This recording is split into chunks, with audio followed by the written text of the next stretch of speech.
నమస్కారాలండి యూట్యూబ్ ప్రేక్షకులకు. ఆ వీడియోని మీరు మొదటిసారిగా చూస్తున్నట్లయితే లైక్ చేయండి, షేర్ చేయండి, సబ్స్క్రైబ్ చేసుకోండి. పై వచ్చే వీడియోలు మీకు నోటిఫికేషన్ ద్వారా రావడం జరుగుతుంది. శత్రు నాశన మంత్రం గురించి చెప్పబోతున్నాను.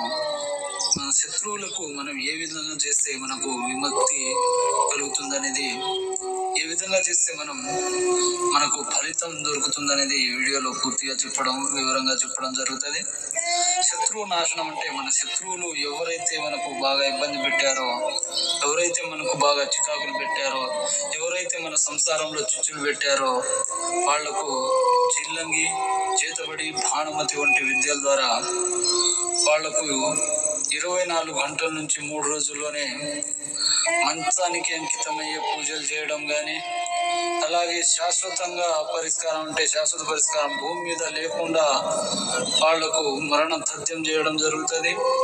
మనకు ఎవరైతే బాగా హాలంతలు పెట్టి ఉన్నారో, ఎవరైతే బాగా ఇబ్బంది పెట్టి ఉన్నారో వాళ్లకు తిరిగి బుద్ధి చెప్పడానికి చిల్లంగి, చేతబడి, భానుమతి వంటి విద్యలు వాళ్ళపై ప్రయోగించి వాళ్లకు శాశ్వత పరిష్కారం చేయవచ్చు అన్నమాట. వాళ్ళ యొక్క ఫోటో పేర్లు కానీ, వాళ్ళు ధరించిన పాత దుస్తువులు ఉన్నా సరే మన దగ్గర ఉంటే చాలండి. 24 గంటల నుంచి 3 రోజుల్లోనే వాళ్లకు శాశ్వత పరిష్కారం ఉంటుంది. సర్వే జన సుఖినో భవ.